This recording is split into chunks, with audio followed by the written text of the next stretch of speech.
Welcome to Freedom Friday. The dude that was supposed to be on long service leave jumped the gun. Oh, story of my life. Like 20 seconds ago, Yep. we even said that I was going to do the intro. I know. But Mr. Malloy, AA Ron, in the house with his hat and his caps. Slight control freak. Yes, but By default, you got to do the intro. wasn't That's it what they said in the court case? No, sorry, we won't go there. So, how about we get freedom rather than captivity? total really. freedom. Mhm. Travis on holidays in Oh, Australia, stretched out on the couch with my pluggers, here for Freedom Friday, all the way from Utah in the United States of America. We have Dan Worthington. How you going, Dan? Very great. Hey, thanks. And welcome back to Freedom Friday from the United States. So today we're talking about something that every freedom-loving American can feel in their bones, and that's the fight for liberty is no longer just political, it's structural. Across the world, powerful institutions, global foundations, and international think tanks have amassed extraordinary influence over the flow of information in the United States. These aren't conspiracy theories, these are facts. A handful of elite organizations, the major media networks, global councils, billionaires funding foundations shape ultimate narratives that ripple through the news cycles of our schools, our digital platforms, and even decision making of governments. And so here's the key points that we have today. It's not that the mainstream media is under attack. No, not at all. It's about speech itself. The big outlets, they can say nearly anything that they want to and walk away untouched, unless Trump sues them for it. But ordinary citizens, what? We get deplatformed, we get silenced, we get flagged or punished for expressing views that don't align with the big elite consensus. That's not freedom of speech, and that's not right. So in the UK, we see new speech regulations are tightening. So this is a globalist effort. It isn't just the United States. All the free world is being impacted by these minions. In Australia, laws about offense and online speech have raised alarms.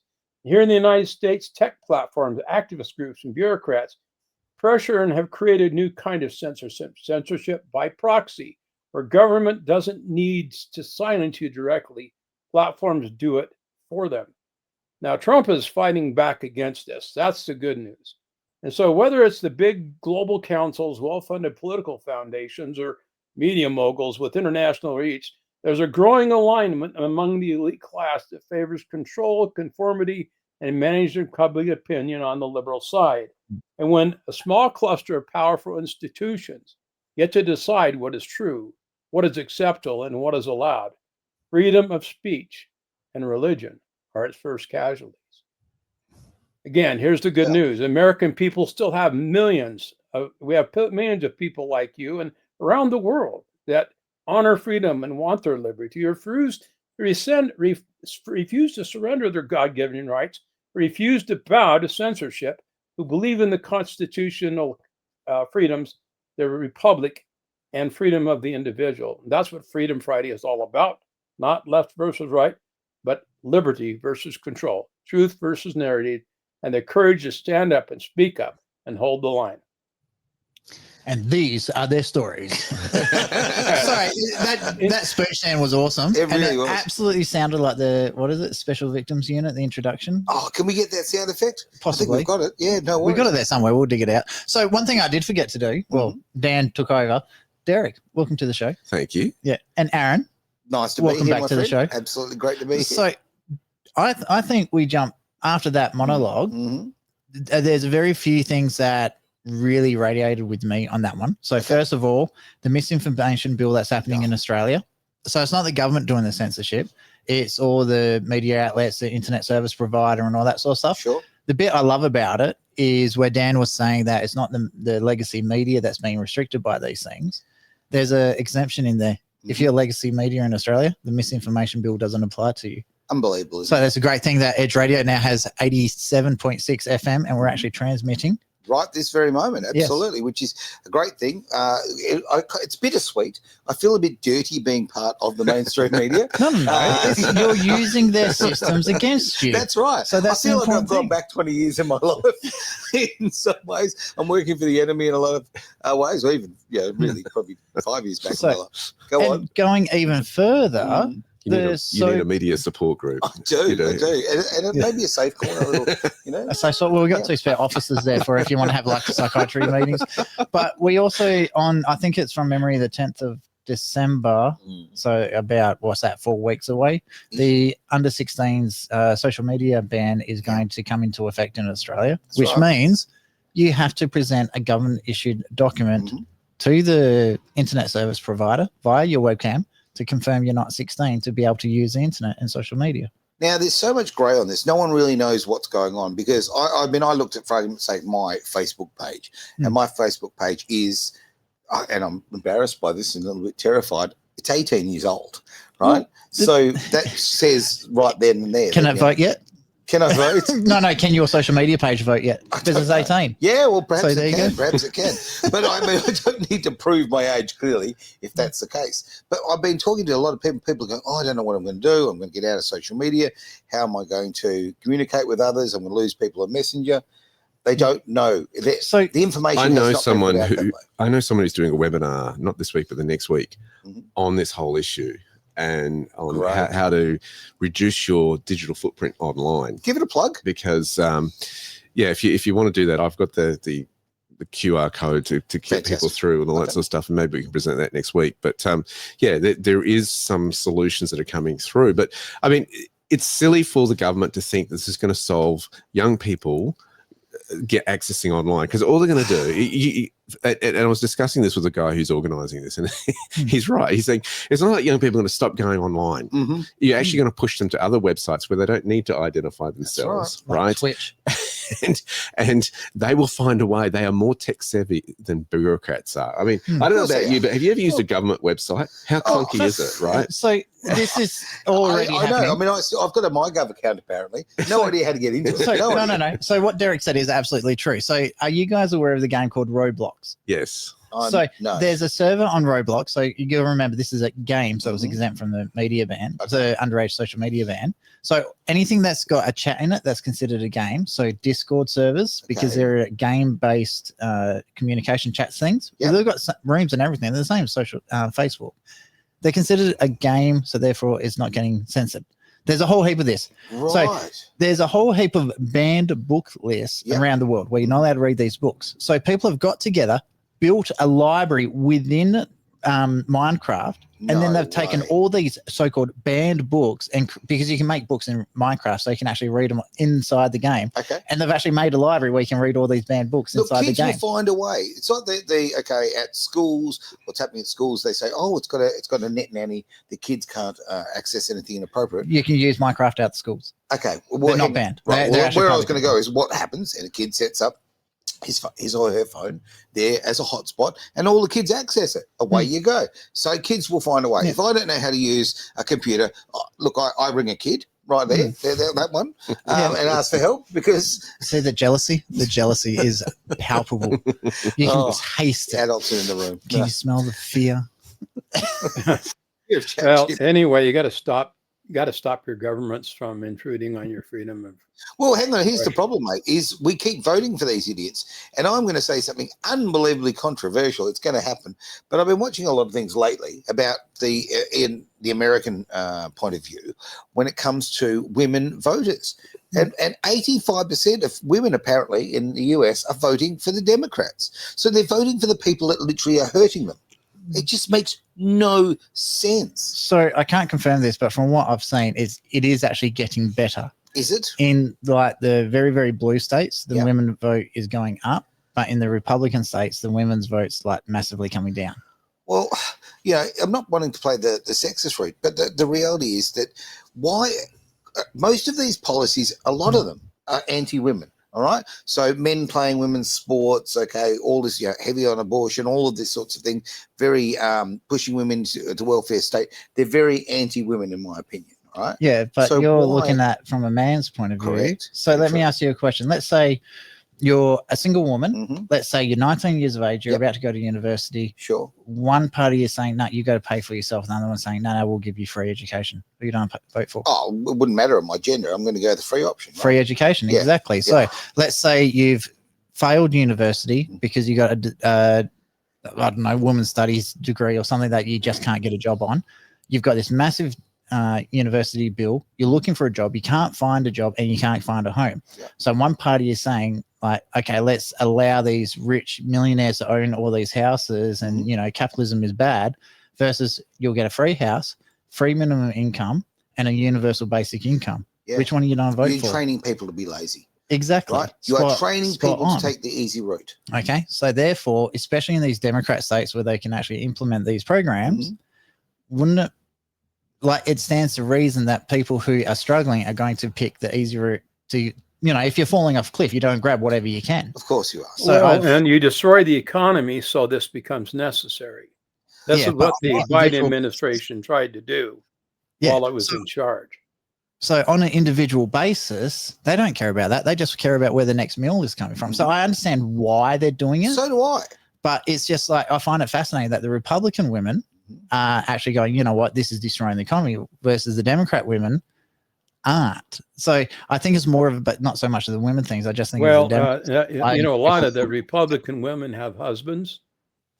Yeah, well, that is an overwhelming thing about it as well. I hate to say it, but Dan's right there. Yeah. And that's if you've got the support of your husband, and your husband has the values that are married people typically have conservative values, most of them anyway, unless there's a few people who don't.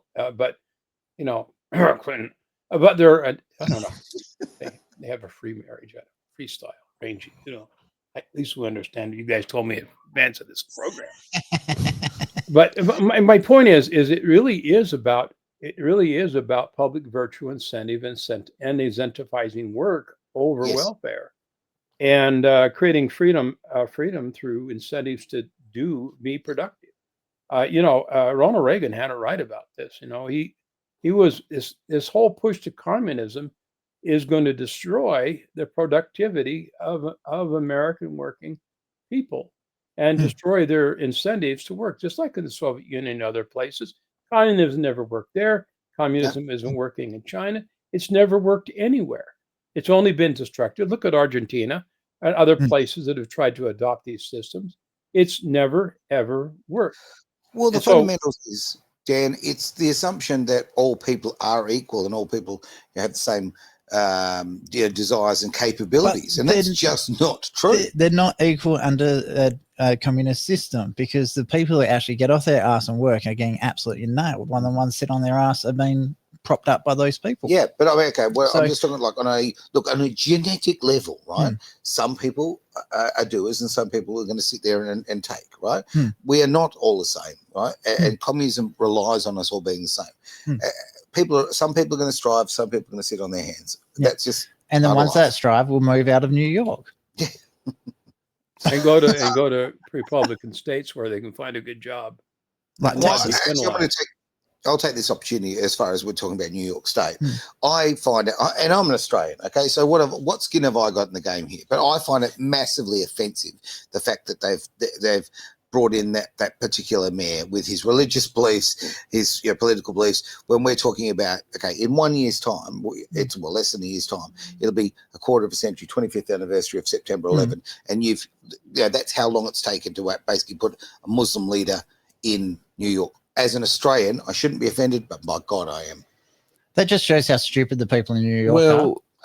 I think they're going to investigate in terms of the integrity of that election. I think there'll be a full audit of that one. Look, in fairness to the New Yorkers, what choice did they have? They have Cuomo, who's a crook. All right, he's as dodgy as they come. You got to admit there was no MAGA candidate at that election. No, that's right. Because why would you bother when New York's already gone? But as I say, okay, for all of those people, 3,500 people roughly that passed away that day, how unbelievably disrespectful is it? The danger there for New York at the moment is that if all the conservatives that are in there actually leave and move out, because then what happens there? Because there's always this kind of space of resistance or opposition when there is that reflection on the community. It's like government, right? It needs a good opposition to actually function well. Right. It's the same with New York. If that population then migrates and gets out of there, I have concerns for the place. Yeah, I personally think this is going to be it won't be the biggest FAFO moment. So Hiroshima I still think Hiroshima was the biggest fucking around find out. You bomb Pearl Harbor, we'll bomb you back sort of thing.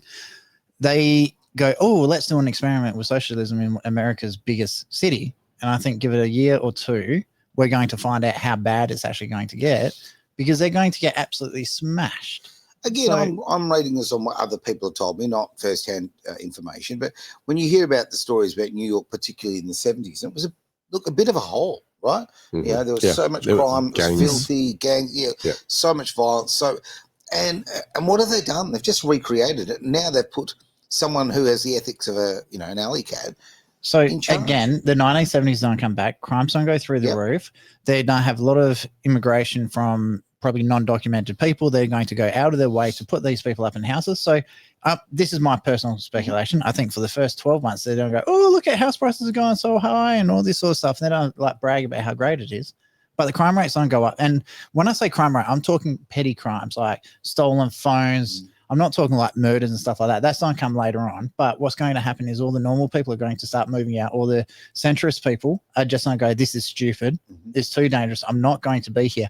And then it's going to start imploding on itself, because there just won't be people working to fund what they need to do what they're going Sure. to do. One of the key elements of New York is it's not an easy city to get around. It's particularly Manhattan, if we're talking about that. Sure. And that's because, one, it's very crowded. Two, it's expensive. You don't own a car there, right? Because real estate's so, pricey. Yeah. If you have a parking space at bay, you are paying a lot of money for that. So the subway is the way that most get around. Now, if those aren't safe, then you've got real issues in the underground there. Don't forget the one of his big goals, like this is Mahami or whatever his name is, was to defund the police. Yeah, no. So who's going to control the subways? Yep. Like, Yeah. Social workers. Again, Social this gets back workers. to disrespect, okay? Because to me, respect is fundamental about who you are as a human being, right? Your ethics and your respect are your kind of two base points. Now, the fact that we're talking about defund the police, and again, 24 years ago, it was the police and the firefighters who are running up those buildings and going to certain death. The disrespect is off the freaking charts. Well, it's also the fact that there was the forces there. Rudy Giuliani was the one who was amazing. really turned New York around. Yeah, he did.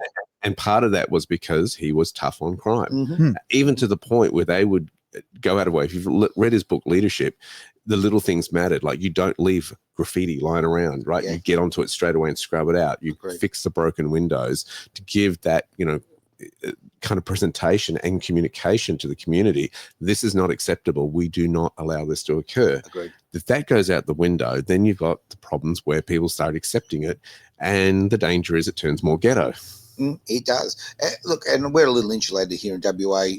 In Western Australia, we have this issue with we're far harder on graffiti than other states. If you go to the eastern states, it's a lot more graffiti. People are like, oh yeah, no, it's just street art. And to me, it's kind of a sign that you really haven't got control of.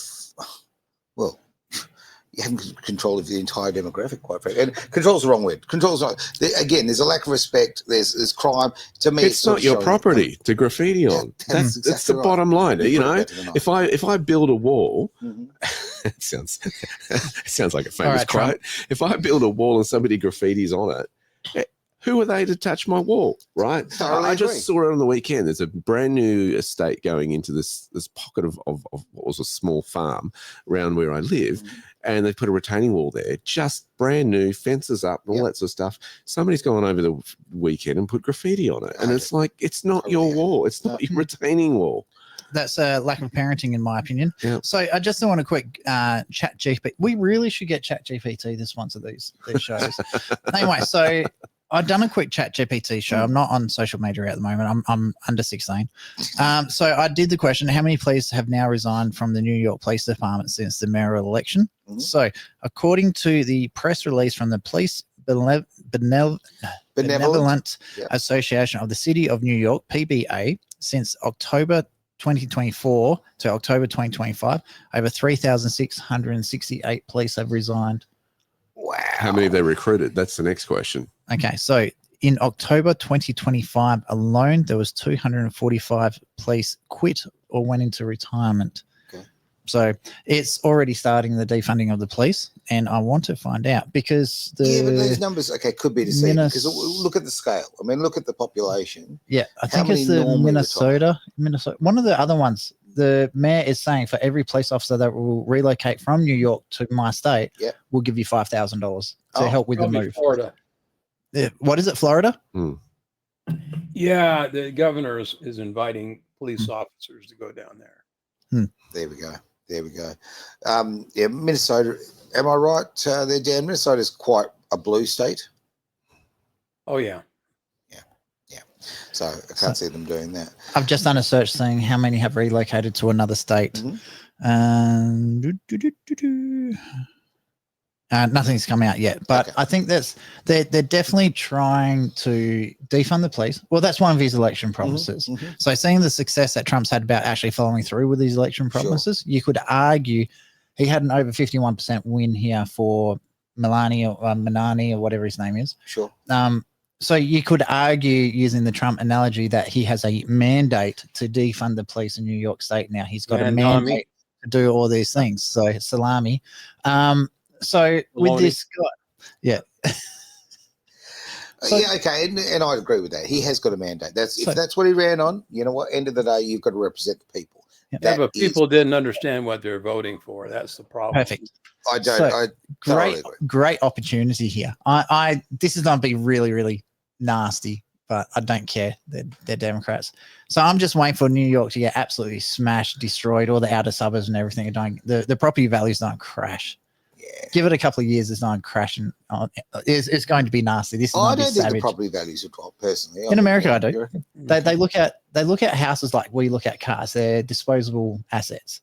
Okay. So a house in Australia, you buy it, you preserve it, you look after it, you grow your wealth through your property. Very different mindset. So over in America, it's like when things start going bad, they'll just walk away from a mortgage. They don't care. Right. And once, say 2 or 3% of the people start doing that in a certain area, then the value of the houses will go down. And it's like, why am I paying a $300,000 mortgage for a house that's worth $200,000? Yeah. God, doesn't this sound familiar? That's what happened in 2008. Spot on. Yeah. And then people just start handing back their houses. I reckon New York will start another mini property crash. How far it will go, I don't know. But I think give it a couple of years, say 3 or 4 years, I think New York house prices in the outer suburbs is not crashing. I see your point, and I understand that. What percentage? Because I did remember. I'm sorry, I've forgotten rather. I'm hoping you guys remember the percentage of people actually handed their houses in, so to speak, walked away from their mortgages. Oh, in 2008. it was high. It's a massive percentage. Yeah, it happened in 3 primary areas: Kansas City. It happened in Arizona was a big one, and I'm trying to think of the third. Escapes me at the moment. Was it in Georgia, Dan? I don't know. I know I bought a house off the because it's gone into foreclosure.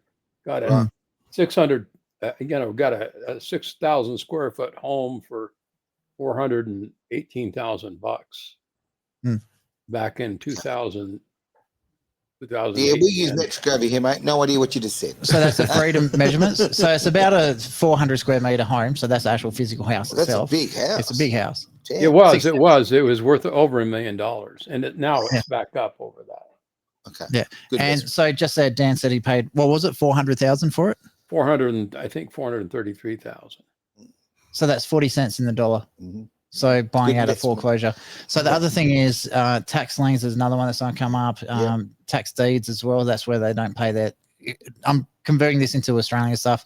If you don't pay your council rates, you can actually go in, pay for the council rates, and after 2 years, you can foreclose on just the council rates, and then you take the house. So there's so many things in America, and this is what I'm saying. Like the way they look at their property compared to Australians is Very absolutely totally different. So I can genuinely see a mini crash forming out of this one. Well, they've got more choice in America too, in terms More of where space. they want to live and how they want to live. Yep. Whereas Australia, it's love affair with the coastland. It's also- far more restricted here. Good point. Don't forget the mortgage is actually attached to the property, not the person as well. So it's much easier for them to walk away from a property Yeah. Is over that there. right? Over here, you Okay. walk away Yeah. from property, you're out for 7 years. Yeah. Okay. So America's fascinating. I find there's some really smart people over there, and there's some really daft people like as well. anywhere in the world. They'll So- even renegotiate a loan with you if you get into trouble. Right. Okay. Whereas, they'll just in Australia they'll basically poke faces at you. They're not big on negotiating. Yep. Let's face it. No. The middle of Australia being good old fashioned desert does. So Arizona. Pardon? So Arizona, Oh no, it's a lot hotter and a lot drier and a lot more. not by arid. much. No. Yeah, Really? Arizona's pretty bad. Okay. Arizona's more rocks. Right. We're more sand. We're more like Saudi Arabia. Right. So, Right. But That's why they call it the Great Sandy Desert. Mm-hmm. So yeah, Well, what I'm saying is we've got less options, and that's why we're drawn to the coast. we just haven't built there yet. We're getting there. We will. Anyway, so Dan, knowing Yeah. what's happening, the attacks from the mainstream or the legacy media on the people that actually dare to speak out what's going on, if you were in Trump's position, what would you like to see people as a whole and the government actually do to try and stop this from happening? Well, Trump is doing stuff. For example, he just signed an executive order establishing the Religious Liberty Commission to safeguard and promote America's founding principle of religious freedom, with emphasis on parental rights, religious education, housing, worship, autonomy, other things. Same thing for the federal employees. Clamp down on free speech and censorship, restore freedom of speech, and end federal censorship by restricting government agencies from colluding with media platforms, and advancing school choice, parental choice, promoting shared civical and historic narratives. So we're back to believing in America and what America was, rather than all the woke stuff that was absolutely false and demeaning of America, because America was so bad. We're the choicest country in the world, or we were before the Democrats got through screwing around with it and had it invaded from the criminals from South. It's time to take our country back. It's time for the free world to take their countries back and to stop the invasion of their cities and other places that are intended to be the way they take over politically the systems of government in those places. I mean, look at London now. You don't recognize it, right? So the one that always makes me laugh, and Dan was saying about how America got invaded. And everyone's like, oh, no, they're just undocumented migrants and all this sort of stuff. And I was like, okay, that's cool. So here in Australia, they say the first fleet was an invasion fleet with 23 soldiers. Yeah, great point. Okay, so if they're saying millions of people going across the border undocumented is not an invasion, then how can they say that our first fleet was an invasion? Because that's how the left work. Yeah. The left use and manipulate and lie with language. Hypocrisy. The party of hypocrisy. So I think me personally, I'd love to see more stations like Edge Radio, the Real Rakshan over in Sydney, Turning Point Australia, Turning Point America. Yep. I'd love to see a lot more funding, because we've just seen with all the Doge files how much money is going to Politico and all that sort of stuff. I'd love to see a leveling of the playing field. They love equality. Yep. So let's see an equal amount of money going to the NSBC, how much advertising revenue they get. Why don't we start taking money from them, from their advertising revenue, and sending it to other people like Turning Point America to pay for their, so that they're playing with the same degree, funding. We don't have to do that, because what these groups are doing is they're actually destroying their own audience anyway. And I'm talking with my tongue all the way up my cheeks. Literally, you're almost licking your ear, okay? But I'm nearly licking your ear from here. Tax dollars should not be used to promote a left-wing agenda in the United States when it's destructive of constitutional values. This is why PBS is being unfunded. Voice of America is being unfunded. It's why USAID was unfunded. It's why, anything that's been used by the, what are they called? The globalist agenda, the people, CIA, others who have been using instrumentalities of government to fund their agenda, deep state, these things need to be stopped so that we can all agree as American people what we really want to see, and the kinds of things that would help us promote and preserve liberty, not the kinds of things the CIA would like to do to undermine our liberty, our freedom through their own devices. Now, Dan, okay.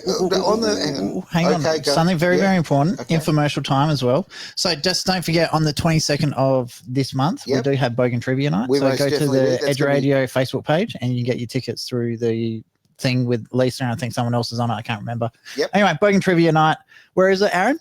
It is at the Osborne Park Bowling Club, which is in Chewett Hill. It is so much fun. Last year had an absolute ball. This year's even bigger. So yeah, It's cannot funny wait. because you had to dress up as a bogan. Didn't you go as Trump with his I ear went patch as the on? $1 billion bogan last year. I went as Trump with a with a mullet hairstyle and a patch on his ear because he'd just been shot. That's in the right. ear. That's right. Yeah. I had the patch on my ear. That's So, right. Yeah, anyway, that's- going back to the serious stuff. So Dan, 100% agree with you. I personally feel that all those companies like Politico should actually be paying the American people interest on all the money the Yes. ill-gotten monies they got, and all of that interest should be then shipped over to Turning Point USA and all those other ones over there.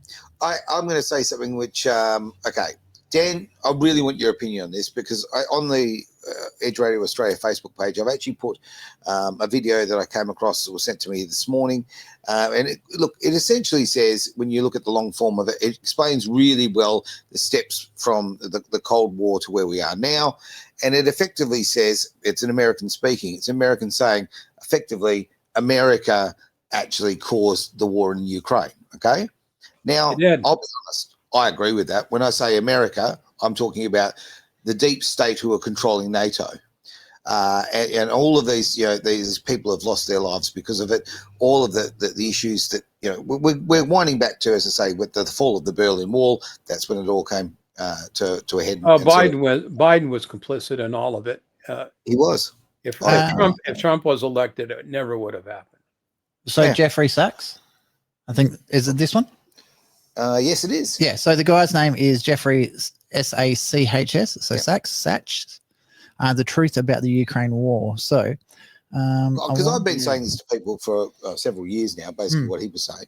He says it far more eloquently than I can.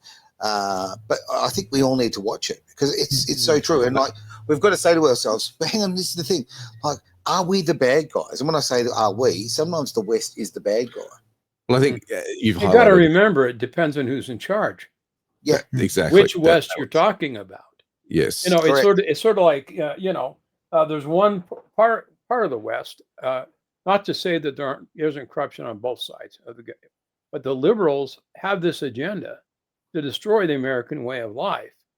And you can hardly stand to salute the flag when those assholes are in charge, because it makes me absolutely sick the kinds of things they're doing to destroy our country. When Republicans get back in charge, or conservatives, I should say, because some Republicans are turncoats. I won't mention any names, but maybe I will. But the point is that when they're back in charge, because it is all about whether you're being bribed by the globalists, and there's certainly Republicans that are, then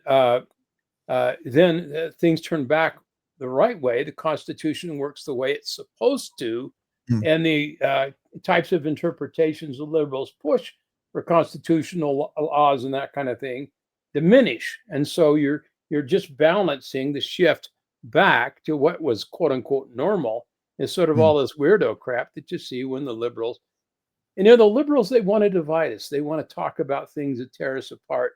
They want to increase dialogue on race division and gay rights and all these other crappy things. People, leave them damn alone, let them live, but keep them out of everybody else's stuff as well. I mean, if they want to violate natural law, and that's what they want to do, who's there to stop them, right? There's no laws. Most of the laws have been against that have been diminished. But don't enforce that on my children. Don't enforce it in my way of life. Don't put it on my program where I have to look at it.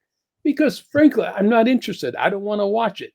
It's twisted and it's wrong. It's against God's law. In America, we used to believe in God's law. We used to support things that supported faith and family and freedom. And these left-wing nut jobs are against all those things. This is the problem. Charlie Kirk had it right on. He was a hero because he spoke the truth about the gospel of Jesus Christ and about God's relationship to people in the United States and around the world, about faith, whether you're Christian or whatever. We all have a commonality, and those people of faith and truth and virtue and liberty need to stand together against these villains who want to destroy our free agency, our choice, our ability to be free, men and women, living and breathing under liberty and law. Very well said, I reckon. I agree.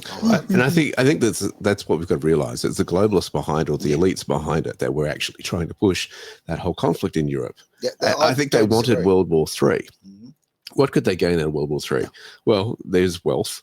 A lot of it, right? yes. But there's also power, because when emergencies are happening, people go into panic and they surrender their power to get back to peace. And I think you could then encroach more and more in terms of people's liberties in those crisis situations. Look what happened after September 11. Oh. Create an emergency that's going on.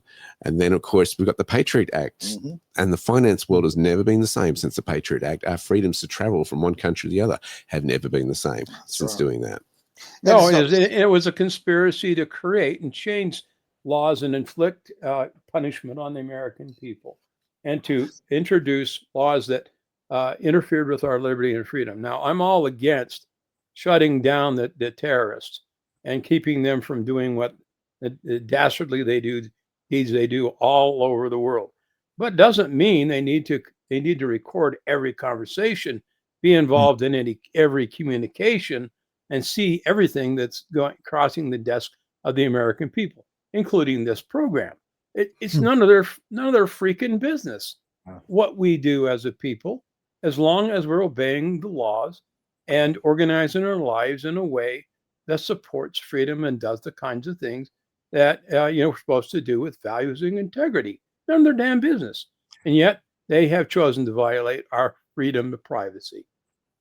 And I want to back that with this. There's this line out there that says, well, if you're doing the right thing, you've got nothing to hide. Excuse me, don't guilt us into wanting our right to privacy.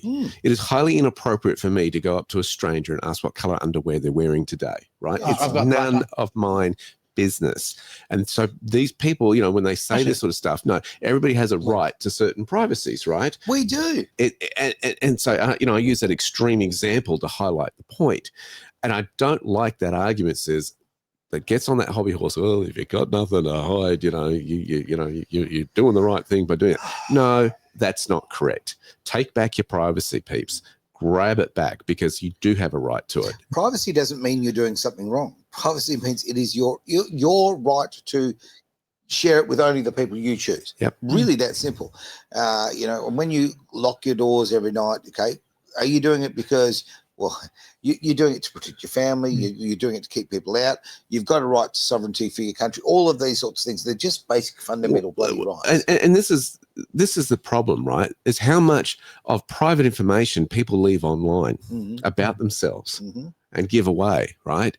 All these little games of, and tell us your birth date and all this sort of stuff. Well, that's great for identity theft. That's awesome for identity theft, The one I always loved is, if you tell someone something, you're telling all of their friends it as well. Yeah. So when you're sharing these things, how many data hacks has the Australian government had? So they're telling you to trust them with your private information to keep you safe, but yet they can't even keep their own information safe. And, and this is why the centralization of a digital ID is so dangerous, because with quantum computing coming in, with AI going the direction it is, centralized information, it's going to be so convenient. You don't have to sign up for this, and you just do the one thing.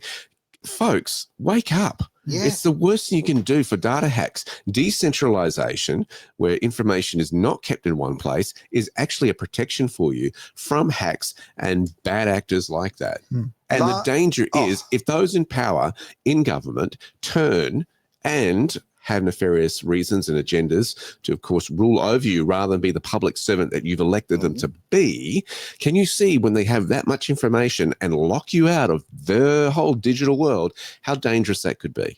Came close. It's come close in a number of countries already because of the globalists. Dan, sorry, mate. Yeah, look, just yesterday did a little experiment with the old ChatGPT and actually asked, can you give me an overall about this particular person, right?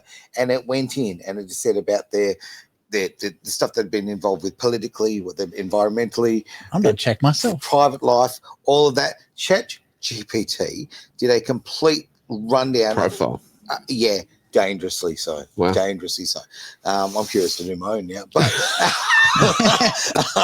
it's only what Christian Porter put together. It's no big deal. But it is like, and we laugh about it, but guess what? I've got a right to that privacy. I don't really need my private thoughts and, you know, my intentions and all that to be accessible to anybody in the world.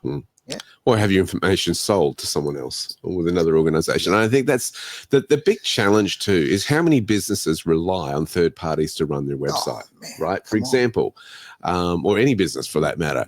Most businesses have a merchant facility. Well, guess what? They have to engage a third party to be able to do that, which is a bank, right? And then people are giving their information away as to what they're buying and purchasing when they use those electronic devices.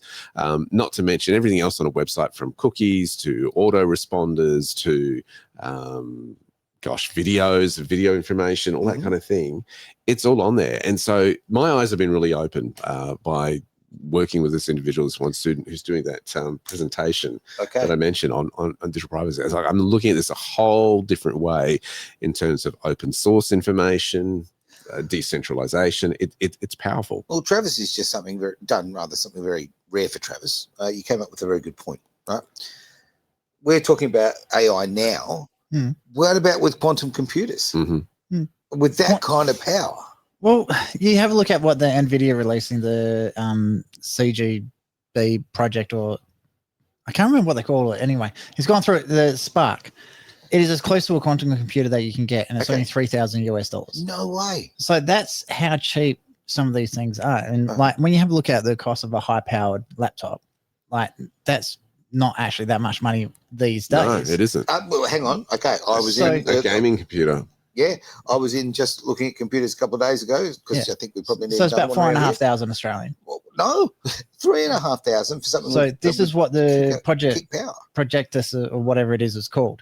So just quickly, while I've been looking, if you're looking at the video while I'm looking down, so obviously I use ChatGPT a lot, so I had to tell it not to what I've told you, just have a look at the things that are publicly available on me, and I've got a lot of crap that ChatGPT had access to.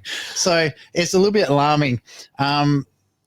There's a lot of stuff. Apparently, I've got multiple LinkedIn profiles as well. Oh, nice. And I'm a construction consultant, which is kind of interesting.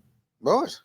I'd be more interested in the political side of things, you know, your personal beliefs, and because that comes into it, mate. Read further. Trust me, you'll find out something about yourself. So quietly, but I've got a pretty common name. So Travis Carter is actually a very, very common name over in America. Sure. So that's why I think it's picked up the wrong person. But I'll actually. But even with this, what are you feeding AI, and what is it learning about you and your behavior, Travis, while you ask it all these questions and queries? That's the point of it.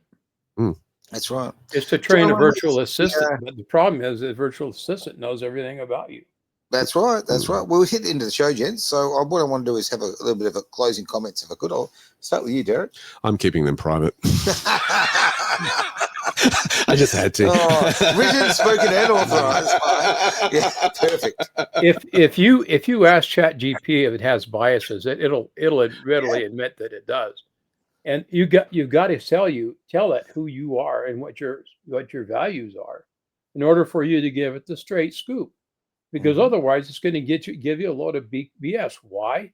Large language models are trained on all the media stuff from mainstream media, and so the crap that it pushes out is, polluted by all, and it's deliberate. It's on purpose.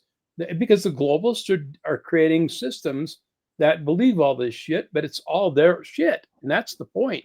And that's what makes it so wrong and scary, is the fact that these large language modules and these systems that are supposed to be used to give us good decisions are absolutely biased against conservative views and the way they go about it. And so we have to step in and make sure that there is a balance and it has to be regulated, because otherwise we're going to see Skynet. We are. First of all, I love this one. When quantum computers become publicly available, and you have the option of either buying a car or getting a quantum computer, or buying a house or getting a quantum computer, or doing anything and getting a quantum computer, get the quantum computer. The ability of those things is going to be one of the biggest paradigm shifts. I think it's going to be more impactful than what AI actually is. And we're seeing how much of a turnaround in society is happening because of AI. Quantum computers will be an absolute game changer. So in saying that, ChatGPT is a tool. So a lot of people go, oh, it's demonic, it's Satanist and all this sort of stuff. No, that's just the people who've been training it. So it is a tool. It is a system. Is a gun evil? No. The person pulling the trigger is evil if they're trying to murder children. So you got to always remember it is a tool. It can be trained. It can be shaped. It can be molded and modified to what you want it to do. Intent. So I was trying to find stories about ChatGPT and said, okay, can you find me like reliable source of information on this article? And it was like quoting ABC, NSBC, the Australian, and a whole heap of these really left-wing pages. Sure. So you got to go and train there. Say, okay, so can you tell me how many stories have been redacted by the ABC versus Sky News in Australia? So it was like 20-1 or something. Like it was ABC had way more. And I said, okay, using that analogy, why is ABC more reliable than Sky News? And break down all these ideas. And I said, well, to me, I just want to know the hard facts, the truth, nothing else. I don't want biasness. So knowing the ABC has had to retract so many more articles than Sky News, why is ABC considered more reliable? And then ChatGPT actually turned around, said, using that analogy, no, Sky News is in fact more reliable, but ABC's got a bigger story reach and because it's government backed. And I said, again, that's the number one reason why it's not reliable. That's right. I want the hard facts. So whenever you give me stories, please take from all sources, take the biasness out of it. Just give me the hard facts. That's all I want to know. I don't care where the information comes from. Is it factual? Yes. Great. I want the information. And that's what they've been doing nonstop from there. It can be trained on an individual basis. When I watch anything on the ABC, I have this premise. Take it with a pinch of salt. No, that I'm sitting in late 30s Germany watching a movie in black and white in the cinema. That's the ABC in Western Australia and Australia full stop these days. Thank you very much for being part of Freedom Friday here on Edge Radio Australia. Definitely not the ABC.